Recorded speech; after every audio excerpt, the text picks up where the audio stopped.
এই যে আজকে তিনি এভার কেয়ারে গুরুতর অসুস্থ অবস্থায় জীবনে এক সংকটাপন্ন অবস্থায় তিনি অবস্থান করছেন, এর জন্য তো দায়ী সেই গত ফ্যাসিস্ট।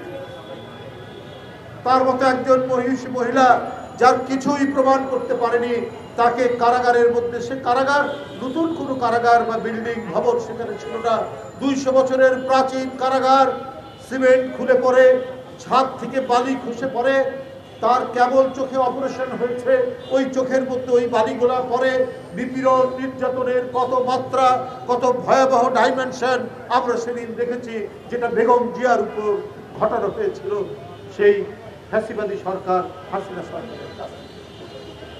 নিজের চোখের সামনে নিজের সন্তানের লাশ তাকে কোলে নিতে হয়েছে, তার মাথা তার কোলের মধ্যে রাখতে, আরেক বড় সন্তান তাকে এই তাদেরই আন্দোলনের ফসল নির্যাতন করে আজকে দীর্ঘদিন তিনি দেশের বাইরে অবস্থান করছেন।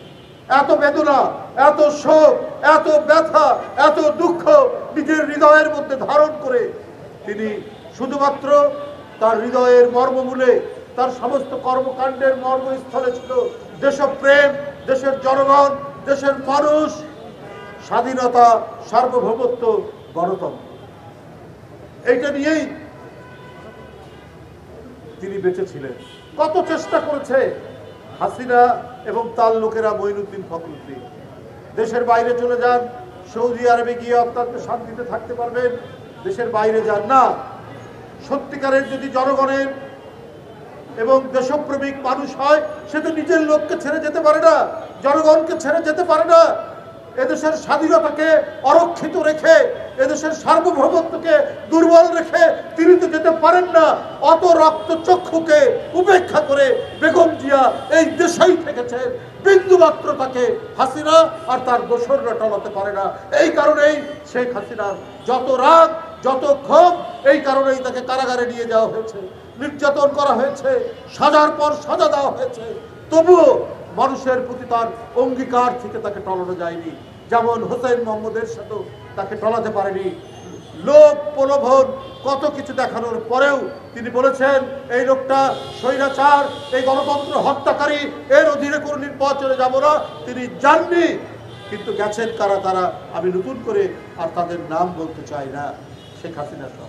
যাই হোক, আজকে তার এই জীবন সংকট মুহূর্তে আমি কারো সমালোচনা করতে চাই না, আমি অতীত কথা বলতে চাই না।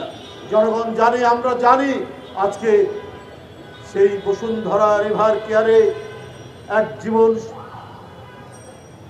সংকটের মধ্যে কেন তিনি আজকে পতিত হয়েছেন।